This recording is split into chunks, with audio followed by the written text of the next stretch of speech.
नमस्कार विद्यार्थी मित्रांनो, ओयासिस करिअर पॉईंटच्या यूट्यूब चॅनलमध्ये आपलं स्वागत आहे। या व्हिडिओमध्ये आपण पाहणार आहोत सेट परीक्षा पेपर क्रमांक 1 साठी अत्यंत महत्त्वाचं असणारं प्रकरण म्हणजे गणितीय तार्किकता आणि अभियोग्यता व तर्कशास्त्रीय युक्तिवाद भाग 7। या व्हिडिओमध्ये आपण ऑगस्ट 2011 व नोव्हेंबर 2011 या वर्षी झालेले जे काही सेट पेपर क्रमांक 1 आहेत या पेपरमधील आपण मॅथचे काही क्वेश्चन्स आणि रिझनिंगच्या काही क्वेश्चन्सवर चर्चा करणार आहोत। तर अधिक वेळ न घेता आपण 2011 मध्ये जो पेपर झाला होता सेट पेपर क्रमांक 1 त्यामधील आपण प्रश्न पाहूयात। प्रश्न पाहूयात 25 नंबर, नोव्हेंबर 2011, विसंगत घटक ओळखा। आता आपल्याला 4 पर्याय दिलेत, 165, 176, 243, 275।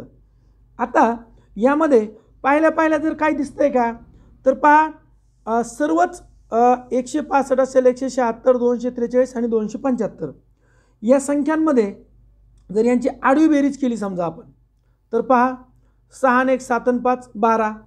ओके, 176 ची आडवी बेरीज केली तर किती येते 14, 243 ची आडवी बेरीज केली तर किती येते 9 आणि 275 ची आडवी बेरीज केली तर किती येते 14। म्हणजे आडवी बेरीज केल्याच्या नंतर पर्याय ए, पर्याय बी आणि पर्याय डी यांच्या समसंख्या येते, परंतु पर्याय सी ची विषम संख्या येते। किंवा आपण एक असा तर्क लावू शकतो आणखी, आडवी बेरीज केल्यानंतर या सर्व संयुक्त संख्या आहेत, परंतु ही काय आहे वर्ग संख्या आहे व ह्या जनरल संख्या आहेत। म्हणजे 9 ही एक वर्ग संख्या आहे आडव्या बेरजेच्या नंतर येणारी, म्हणून आपलं उत्तर होतं पर्याय क्रमांक सी। उत्तर आहे पर्याय क्रमांक सी 243। का? कारण आडवी बेरीज जी 9 येते ही विषम आहे, इतरांची ती सम येते किंवा 9 ही वर्ग संख्या आहे। पुढे पाहायचं आपल्याला, एक आपल्याला काय दिलंय की क्रमिका दिली आहे। पुढील क्रमिकेमध्ये प्रश्नचिन्हाच्या जागी योग्य पर्याय निवडा। 4, 14/3, 16/3, 6 आणि पुढे काय। तर पहिले आपलं काय करायचंय, हे पर्याय सारखे करून घ्यायचे। बघा 4 ला 4, 14/3 ला आपण जर कन्वर्ट केलं तर किती येतंय 4.66 म्हणजे भागाकार करून घेतला। 16/3 किती येतंय तर 5.33 आणि पुढे काय आहे 6। मग आता यांच्यातले फरक काढूयात आपण। इथे फरक किती आहे 0.66, या दोघांमध्ये फरक किती आहे 0.67, या दोघांमध्ये फरक आहे 0.67।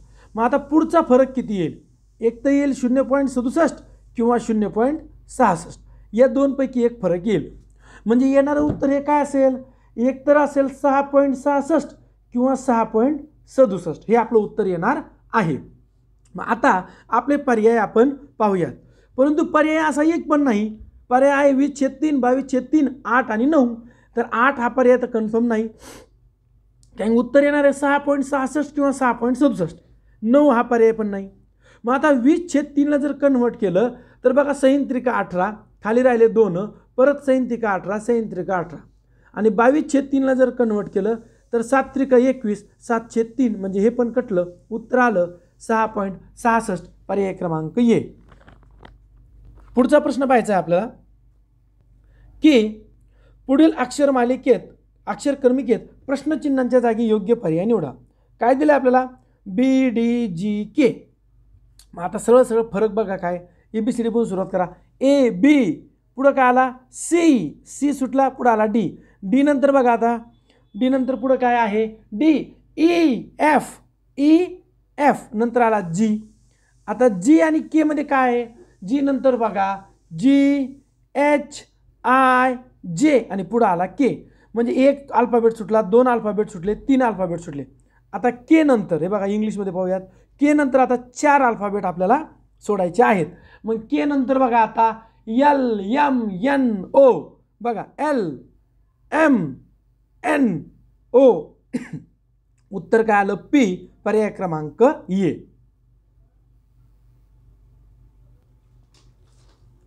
पुढचा प्रश्न आहे आपला, एका विशिष्ट सांकेतिक भाषेत अक्षरांचे संकेतन अंकांनी केले जाते।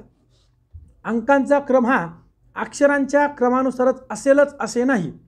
या भाषेत गॉड हा शब्दाचे संकेतांक 2 4 3, डॅमचे 1 3 5, OATचे 7 2 1. तर या भाषेत डॉट काय? हा कोडिंग डिकोडिंग आहे, तिथल्या तिथे कोडिंग डिकोडिंग करत जायचं आहे. मग पहा, आता आपल्याला कोणता वर्ड रिपीट झाला ते शोधायचं आहे. तर जी रिपीट झाला का? नाही. ओ रिपीट झाला का? झाला. बघा इथे ओ आहे आणि इथे ओ आहे. मग आता 243 आणि 721 यामध्ये कोणता वर्ड रिपीट आहे? 2 2. म्हणजे ओची कोडिंग आपल्याला मिळाली. ओ बरोबर 2. पुढे पहा, आता इथे आहे डी आणि इथे आहे डी. म्हणजे या दोघांमध्ये कोण आहे? इथे आहे 3, इथे आहे 3. म्हणजे आपल्याला डीची कोडिंग मिळाली की 3. आता इथे राहिला जी आणि अल्फाबेट अंक आला 1 4. म्हणजे जीची कोडिंग मिळाली 4. आता इथे 1 आणि 5 राहिला आहे, इथे 7 आणि 1 राहिला आहे. आणि कोड बघा काय राहिलेत. तर इथे आहे 1 डॅममध्ये आणि इथे आहे 1. ए आहे ना, मग इथे आहे 1, इथे आहे 1. म्हणजे एला कोड मिळाला आपल्याला 1. असे कोडिंग डिकोडिंग ठरवून घ्यायचे आहे. मग आता टीला कोण राहिला? 7. बघा टीचा कोड मिळाला 7. आता कोण राहिलंय? झाले, सगळेच झाले. मग आता डॉट डीला कोड काय आला? हे बघा डीला आला 3. मग डीला आला 3. ओला काय आला? 2. ओला आला 2. आणि टीला काय आलाय? 7. टीला आला 7. 3 2 7. हे बघा असं कुठे आहे? पर्याय क्रमांक बी मध्ये. चला पुढचा प्रश्न पाहू. प्रश्न आहे की पुढीलपैकी कोणती संख्या इतरांपेक्षा वेगळी आहे? मग आता आपल्याला दिलंय की 2105 किंवा 21 10, 21 05, 32 17, 52 55 आणि 98 79. कॉन्सन्ट्रेशन करा. हे बघा शेवटचा अंक पहिला अंक 5 दुनी 10 मधला अंक, पहिला अंक शेवटचा अंक 7 त्रिक 21 मधला अंक, 5 5 25 मधला अंक, नम 81. पण इथे किती आले? 87. म्हणजे हाच पर्याय वेगळा आहे. पहिल्या ABC मध्ये काय झालं? पहिला आणि शेवटचा जो अंक आहे यांचा गुणाकार, पहिला आणि शेवटचा अंकाचा गुणाकार हा मधली संख्या आहे. पुढे आहे की एका कुटुंबात 3 पुरुष आहेत. 3 पुरुष आहे, 2 मुलगे आहेत व 2 वडील आहेत. 2 मुलगे 2 वडील. तर त्यामधील सर्वात लहान पुरुष व सर्वात वडील पुरुषाचं कोण? स्टेप बाय स्टेप चला. 3 पुरुष आहेत, बरोबर आहे. 3 पुरुष आहेत. ते काय म्हणले? या 2 मुलगे आहेत व 2 वडील आहेत. आता 3 पुरुषापैकी 2 वडील आहेत, बरोबर आहे. मग असं मी लिहितो आता. इथे लिहितो बघा वडील, ओके. आणि इथे एक लिहितो वडील. आणि ते काय म्हटले? 2 मुलगे आहेत. मग समजा इथं लिहितो बघा मुलगा आणि इथे एक लिहितो मुलगा, ओके. म्हणजे आता समजा आपण जर असं म्हणलं हे वडील आहे आणि हा यांचा मुलगा आहे आणि या मुलाचा हा मुलगा आहे, होऊ शकतं ना. मग याचा अर्थ हा जो मुलगा झाला, हा मुलगा, या मुलाचे कोण झाले? वडील. इथं लक्षात. ही झाली एक बेसिक मेथड. आता बघा इकडे, हे आजोबा, हे त्यांचा मुलगा आणि या मुलाचा हा मुलगा की जो कोण झाला? नातू, बरोबर. म्हणजे हा नातू कोणाचा? हे आजोबाचा. ह्या आजोबाचा हा मुलगा, जो हा जो नातू आहे, या नातू म्हणजे या मुलाचे हे कोण झाले? वडील. म्हणजे आता 2 वडील कोण कोण? आजोबा, या वडिलाचे वडील आणि हे एक वडील. 2 वडील आणि 2 मुलं कोण? एक आजोबाचा हा मुलगा आणि या मुलाचा हा मुलगा. चला आणखी एकदा आपण स्केच करू. पहा, आजोबा आणि यांचा नातू, बरोबर. आजोबा नातू इथपर्यंत रिलेशन कळलं. आता हा नातू आहे आणि आजोबा आहेत. म्हणजे या आजोबाला एक मुलगा आहे की जो मुलगा हा जो नातू आहे त्याचे कोण आहेत? वडील आहेत. मग आता आपली कंडिशन फुलफिल झाली का? हे आजोबा, हा जो मुलगा होता, यांचे कोण आहेत? वडील आहेत. मग आता 2 वडील झालेत का? हे बघा 2 वडील, हे एक वडील आणि हे आजोबा एक वडील. आणि 2 मुलगे झाले का?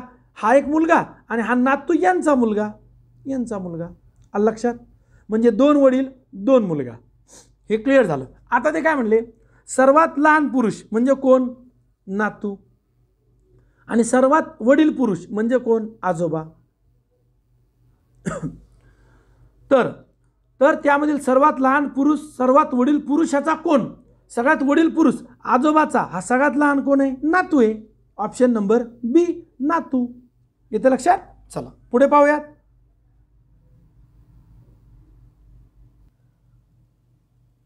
विधानं आणि गृहीतक यावर आधारित प्रश्न आहे. आपल्याला विधानावरून कोणतं गृहीतक योग्य आहे अयोग्य आहे हे निवडायचं असतं. ठीक आहे. अगोदर त्यांनी आपल्याला पर्याय दिले, तर मात्र आपण विधानांचं वाचन करूयात. आता विधान दिले बघा आपल्याला, सध्याच्या परीक्षा पद्धतीत योजनाबद्ध बदल आवश्यक आहेत, हे झालं विधान. आणि त्यावर 2 गृहीतके आपल्याला त्यांनी दिलीत. यावरूनच आपल्याला ही गृहीतके चेक करायची असतात. या विधानाचाच आपण संदर्भ घ्यायचा आहे, सत्य परिस्थितीचा संदर्भ घ्यायचा नसतो, किंवा तुम्हाला जे वाटतं ते इथं नसते. या विधानावर हे गृहीतक आहेत का हे सांगायचे फक्त. सध्याची परीक्षा पद्धती कालबाह्य आहे, बरोबर आहे. जुनी परीक्षा पद्धती आहे, ठीक आहे. म्हणजे यावरून दिसतं सध्याच्या परीक्षा पद्धतीत योजनाबद्ध बदल आवश्यक आहेत का, हो, सध्याची परीक्षा पद्धती कालबाह्य आहे म्हणू शकतो आपण. त्याच्यामुळेच तर ती बदल आवश्यक आहेत. योजनाबद्ध बदलामुळे सुधारणा होते, यस, हे बी बरोबर आहे. म्हणजे दोन्ही गृहीतके काय असणार आहेत, बरोबर असणार आहेत. म्हणून सी, दोन्ही गृहीतके 1 आणि 2 अनुचित असणार आहेत. त्यानंतर तर्क व अनुमानाचे पर्याय दिलेत. उलट दिले बघा, त्यांनी अगोदर पर्याय दिलेत आणि मग अनुमान आणि निष्कर्ष दिलेत. काही प्रॉब्लेम नाही, आपण चेक करूयात. विधानावरून आकृती काढायची असते हे आपल्याला माहिती आहे. विधान आहे बघा, सर्व लिपिक आधुनिक आहेत. सर्व लिपिक आधुनिक आहेत. जशी माहिती दिली आहे तशी काढण्याचा प्रयत्न करू. सर्व लिपिक म्हणल्याच्या नंतर लिपिक जातील आतमध्ये आणि बाहेरून येईल आधुनिक. ठीक आहे.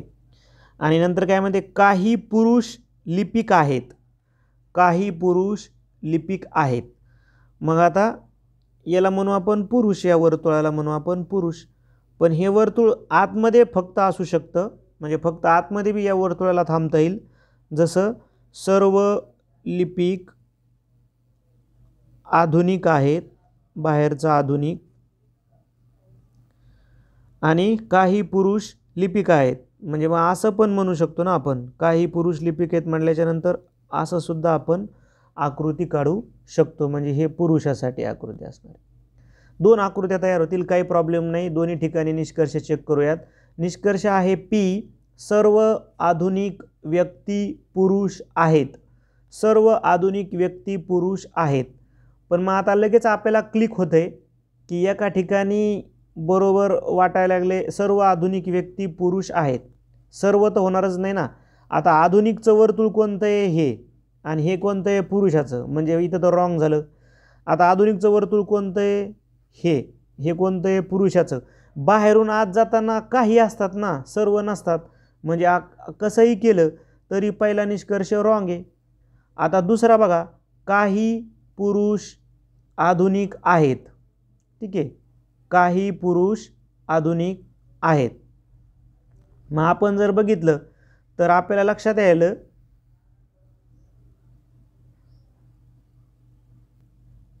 की पुरुषाचं जे वर्तुळ आहे हे आधुनिकला काही प्रमाणात छेदलंय. एवढे पुरुष आधुनिक असू शकतात. म्हणजे या आकृतीमध्ये ते विधान बरोबर आहे. दुसऱ्या आकृतीमध्ये पण बरोबर आहे. सर्व काय आणि काही काय हे एकच असतं. म्हणजे दुसरा निष्कर्ष जो आहे तो इथं क्यू निष्कर्ष बरोबर असणार आहे. म्हणजेच फक्त क्यू निष्कर्ष बरोबर आहे, पी चुकीचा आहे. म्हणून बी हे उत्तर आपण घ्यायचं होतं. त्यानंतर दिले बघा समसंबंधावर आधारित आहे. जसं बीटा अल्फा, तर प्रथम अंक आणि डॅश डॅश काय आहे. ठीक आहे, बीटा अल्फा तर प्रथम अंक. आता हे काय आहे तर अल्फा काय आहे हे तिथं तुम्ही सायन्सकडे जाऊ नका. ही एक ग्रीक वर्णमाला आहे. ठीक आहे, ग्रीक वर्णमालेचा इथं संदर्भ आहे अल्फा. म्हणजे बीटासाठी पहिलं अक्षर आलं अल्फा तर प्रथम अंकच्या नंतर काय येईल, द्वितीय अंक येईल. म्हणजे जसं आपलं क ख ग असतं ना तसं ग्रीकमध्ये असतं बीटा अल्फा अशा पद्धतीनं. तसं मग इथं प्रथम अंक द्वितीय अंक अशा पद्धतीनं तो संदर्भ घ्यायचा होता. त्यानंतर नेक्स्ट आहे खालीलपैकी कोणती शब्दजोडी इतर जोड्यांपेक्षा वेगळी आहे. ब्रेड लोणी पेय चहा. म्हणजे पेयाचं उदाहरण चहा आहे, बरोबर आहे. द्रवचं उदाहरण पाणी आहे, बरोबर आहे. शीतपेय एक पेप्सी आहे. पण ब्रेड हे लोण्याचं म्हणजे ब्रेडचं उदाहरण लोणी किंवा लोण्याचं उदाहरण ब्रेड नाही आहे ना. हे ब्रेड आणि लोणीसोबत खाता येतील वाटलंच तर. पण हे एकमेकाचं उदाहरण नाही ना, ब्रँड आणि त्याचं एक्झाम्पल नाही ना. ठीक आहे, म्हणजेच मध्ये रॉंग आहे. बाकी हे बी सी बरोबर आहे. मग आपला वेगळा कोणता पडला आहे, पर्याय ए हेच वेगळ्या पद्धतीनं आपण त्याला निवडू शकतो. प्रश्न पाहूयात आपण. वयस्क लोकांच्या एका सहलीत 25 लोक चहा पितात, 20 लोक कॉफी पितात आणि 15 लोक दूध पितात. 10 लोक चहा व दूध दोन्ही पितात.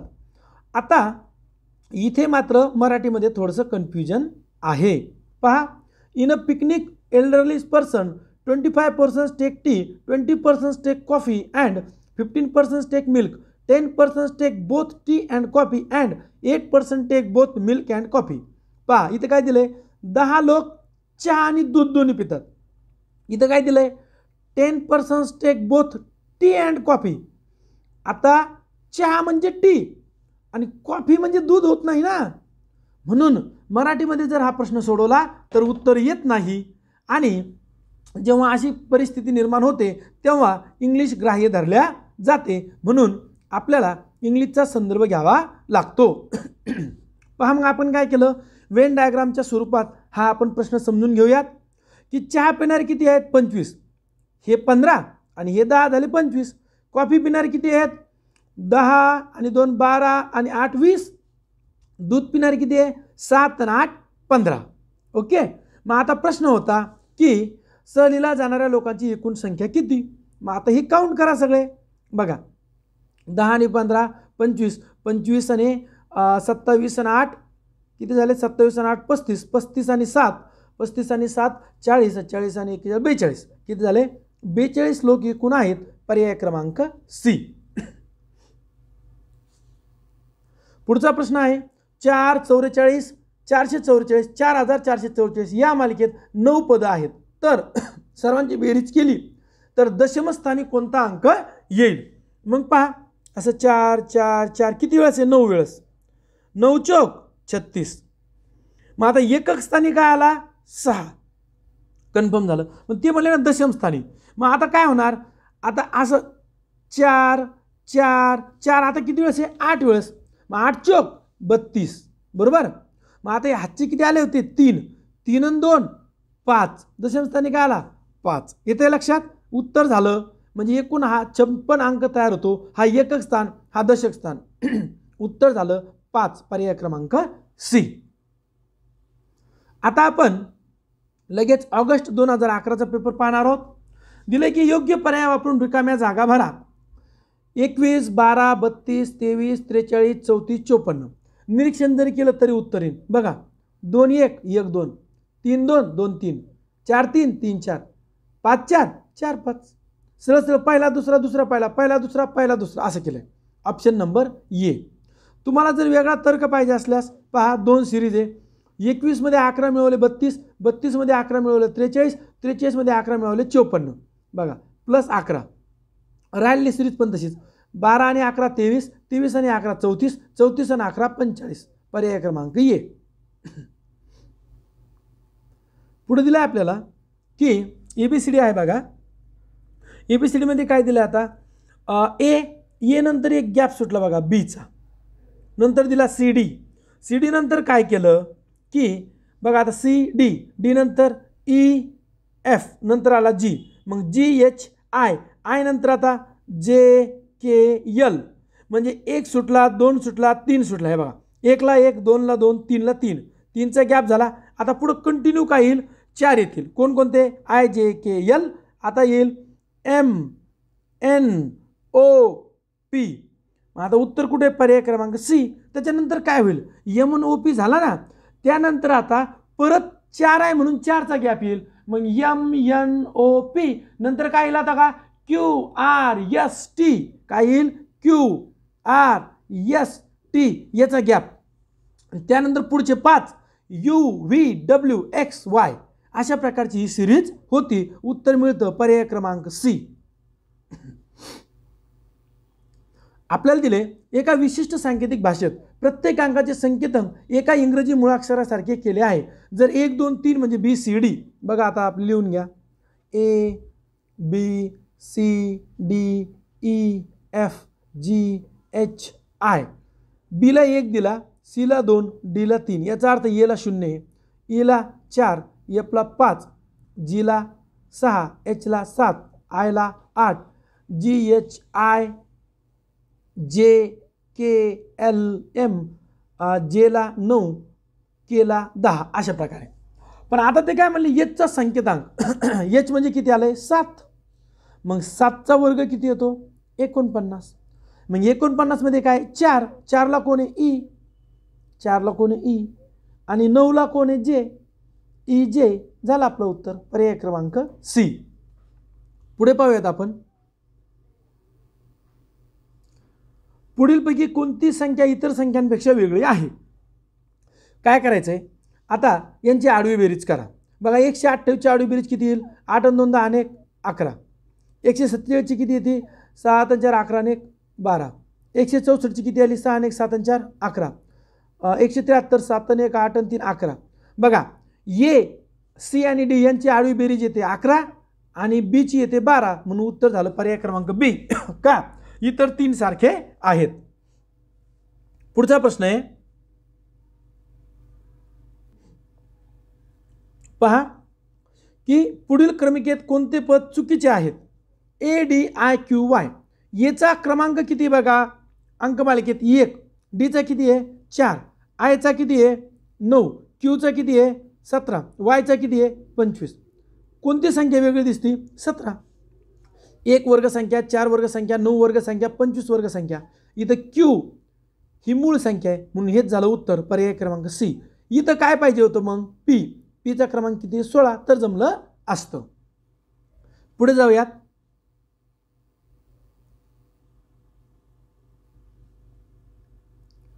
प्रश्न आहे, शीला म्हणाली रमेश हा माझ्या आईच्या भावाचा मुलगा आहे.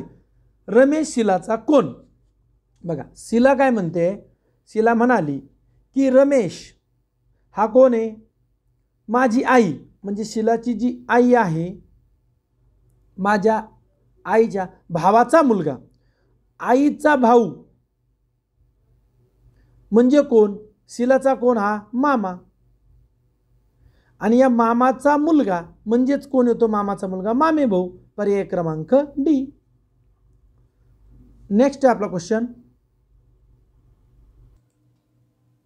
परत एकदा आपल्याला विधान आणि गृहीतकावर प्रश्न विचारलेला आहे. आपल्याला माहीत आहे की त्याच विधानाच्या संदर्भाने आपल्याला गृहीतक चेक करायचे असतात. अगोदर पर्याय दिलेत आणि नंतर आपल्याला त्यांनी विधान दिलेलं आहे. ठीक आहे, काय विधान आहे त्याचं वाचन करूयात. जर तू तुझा गृहपाठ या आठवडा अखेरपर्यंत व्यवस्थित पूर्ण केलास तर आपण सहलीला जाऊ, वडिलांनी मुलास सांगितले. हे झालं विधान की तुझा जर अभ्यास तू पूर्ण केला गृहपाठ तर पुढील आठवड्यामध्ये आपण सहलीला जाऊ असं त्या मुलाला सांगितलंय वडिलांनी. यावरून काय गृहीतक, कोणतं गृहीतक बरोबर काढायचं आहे किंवा कोणतं चुकीचं आहे ते शोधूयात. मुले सामान्यपणे गृहपाठ टाळतात. बरोबर आहे, जनरली गृहपाठ टाळतात म्हणून एक वडिलांनी त्याला एक प्रकारची प्रेरक म्हणून ते वापरलेलं आहे विधान, असं आपण त्यांना म्हणू शकतो किंवा त्याला बक्षिसाच्या स्वरूपाच्या संदर्भानं असं. दुसरे, मुलांना सामान्यतः गृहपाठ आवडत नाही आणि ते सहलीला जाणे पसंत करतात. हे पण जनरल आहे लहान मुलांच्या बाबतीमध्ये किंवा स्टुडंटच्या बाबतीमध्ये.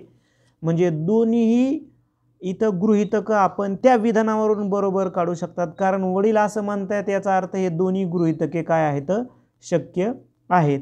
म्हणून मग पर्याय सी ची निवड करू की दोन्ही गृहीतके म्हणजे 1 आणि 2 अनुस्यूत आहेत. ठीक आहे, म्हणजे सी हे आपल्या प्रश्नाचं उत्तर असणार आहे. त्यानंतर तर्क व अनुमानाचा प्रश्न सोडूयात. आपल्याला माहिती आहे की तर्क व अनुमानाचा प्रश्न सोडवताना आपल्याला अगोदर विधानावरून आकृती ट्रेस करावी लागते. मग आता विधानांचं वाचन करून आकृती ट्रेस करूयात आणि मग निष्कर्ष चेक करूयात. ठीक आहे, अगोदर पर्याय दिले आहेत, काही प्रॉब्लेम नाही आहे. आपण डायरेक्ट विधानाकडे जाऊयात. सर्व टंकलेखक लघुलेखक आहेत. सर्व टंकलेखक लघुलेखक आहेत. म्हणजे टंकलेखक येतील आतमध्ये, हे टंकलेखक म्हणून आपण यांना, आणि सर्व टंकलेखक कोण आहे तर लघुलेखक आहेत. ठीक आहे. त्यानंतर दुसरं विधान आहे काही लघुलेखक मुली आहेत. म्हणजे काही लघुलेखक कोण आहेत त्यापैकी मुली आहेत. पण मग हे मुलीचं वर्तुळ टंकलेखकाला आपण छेदू शकतो ना, मग 2 आकृत्या तयार होतील. हे झाले टंकलेखक. सर्व टंकलेखक काय आहेत, लघुलेखक आहेत ना, लघुलेखक आहेत. ठीक आहे. मग आता समजा हे आतमध्ये वर्तुळ आहे. मग आता दुसरं काय, काही लघुलेखक मुली आहेत ना, मग हे मुलीचं वर्तुळ या टंकलेखकाला पण छेदून जाऊ शकतं. हे आपल्याला आकृती काढताना वाटलं म्हणजेच तिथं 2 शक्यता असतात, हे आपण समजून घ्यायचं आहे. मग आता निष्कर्ष चेक करूयात. काही टंकलेखक मुली आहेत. आता हे टंकलेखक हे मुलीचं वर्तुळ, म्हणजे या आकृतीनुसार पहिला जो निष्कर्ष आहे पी हा चुकीचा आहे, बरोबर आहे. पण या आकृतीनुसार पी हा बरोबर आहे, कारण हे टंकलेखाचं वर्तुळ आणि हे मुलीचं वर्तुळ. मग एका ठिकाणी बरोबर आणि एका ठिकाणी चूक म्हणजे ते चूक असतं. म्हणजे पहिला निष्कर्ष चुकला. दुसरा बघा, कोणतीही मुलगी टंकलेखक नाही, असंही म्हणता येणार नाही. कोणतीही मुलगी टंकलेखक नाही म्हणजे काय व्हायला लागले, क्यू इथं बरोबर आहे दुसऱ्या आकृतीमध्ये, आणि इथं क्यू दुसऱ्या आकृतीमध्ये काय व्हायला, तो चुकीचा व्हायला लागला. एकतर निष्कर्ष निगेटिव्ह पण नसतात ना. तर्क व अनुमानाच्या नियमानुसार विधानं जर पॉझिटिव्ह असतील तर आपल्याला निष्कर्ष निगेटिव्ह घेता येत नाही. आलं लक्षामध्ये. म्हणजे पी आणि क्यू कोणताच निष्कर्ष इथं बरोबर निघणार नाही, म्हणून आपण उत्तर घेऊ डी. त्यानंतर समसंबंध आहेत बघा.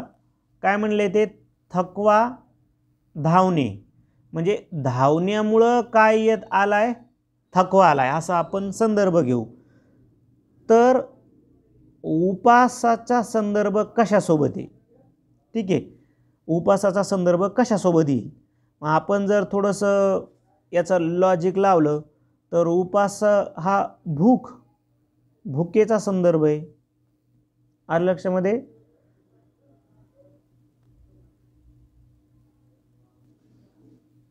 जो या 2 शब्दामध्ये कोरिलेशन, उपासामुळं काय लागल, धावण्यामुळं थकवा लागल, तर उपासामुळं काय लागेल, भूक लागेल ना. म्हणजे पर्याय सी हे आपल्या प्रश्नाचं इथं उत्तर असणार आहे. त्यानंतर पुढीलपैकी कोणता शब्द इतरांपेक्षा वेगळा आहे, आणि तुम्हाला शब्द दिले तर सुंदर, राग, प्रामाणिक, क्रूर. आता राग, प्रामाणिक आणि क्रूर ही अदृश्य संकल्पना आहे साध्या सरळ भाषेमध्ये, पण सुंदर ही दृश्य संकल्पना आहे. आपण एखाद्याला दिसतो ना तो सुंदर, पण हे राग, प्रामाणिक, क्रूर हे काय आहे, दाखवता येत नाहीत ना, म्हणून मग सुंदर बाहेर निघेल. म्हणजे पर्यायी हे उत्तर होईल. त्यानंतर बघा प्रश्न दिलाय आपल्याला. एका इस्पितळात त्वचा विकाराच्या 260 रुग्णांवर उपचार करण्यात आले. त्यापैकी 150 रुग्ण ए या रसायनाच्या संपर्कात आले होते. 76 रुग्ण बी या रसायनाच्या संपर्कात आले होते. 38 रुग्ण ए आणि बी या दोन्ही संपर्कात आले होते. किती रुग्ण या ए या रसायनाच्या संपर्कात न येता फक्त बीच्या संपर्कात आले. अगदी सोपं आहे बघा. असे आपण 2 डायग्राम काढले. याला दिलं समजा ए नाव, याला दिलं बी नाव, वेन डायग्राम. दोघांच्या संपर्कात आलेले किती आहेत, 38. ओके. एकूण किती आहेत 150. कोणते 150 आहे? फक्त ये वाले. एकूण तर 260 आहेत ना. येचे किती होते? 150 वजा 38 केले आपण, बरोबर, आले 112. 112 कोणाचे आहेत? फक्त एचे. कोणते? फक्त ये 112, 38 दोघांचे कॉमन. मग आता हे जे 38 इथं आहेत हे आपल्याला बी मधून पण वजा करायचे. म्हणजे बीचे 76 मधून वजा केले हे 38. किती आले? 16. 16तून 8 गेले, काढायला 8, इतर आले होते 6, 6तून 3 गेले 3, 38. ओके, पर्याय क्रमांक बी झालं काम. अगदी सोपा प्रश्न होता. वेन डायग्रामनं तो आणखीन इजी पद्धतीनं सोडवता येतो. पुढे 4 शहरांची नावे दिली आहेत. मुळाक्षरांचा योग्य क्रम लावा व शहरामधील विसंगत घटक ओळखा. मग जर पहिला आपण ये जर जोडला तर तो येतो जोधपूर. पहिला जर आपण व्यवस्थित केला तर काय येतो? जोधपूर. ओके, म्हणजे हे येतं. दुसरा आहे कानपूर, KANPUR जमतं. तिसरा आहे दिल्ली, DEHLI हे पण जमलं. कोणता विसंगत घटक झाला? ऑप्शन नंबर डी हे आपलं उत्तर आहे. का? एलोरा, एलोराची स्पेलिंग काय येईल? ELLOR ये. परंतु इथे काय झालं? एक यल तर दिलाच नाही. मग बघा ई आहे, एलोरामध्ये एच येतच नाही ना. एच शिल्लक झाला आणि यल कमी झाला, म्हणून उत्तर मिळालं पर्याय क्रमांक डी.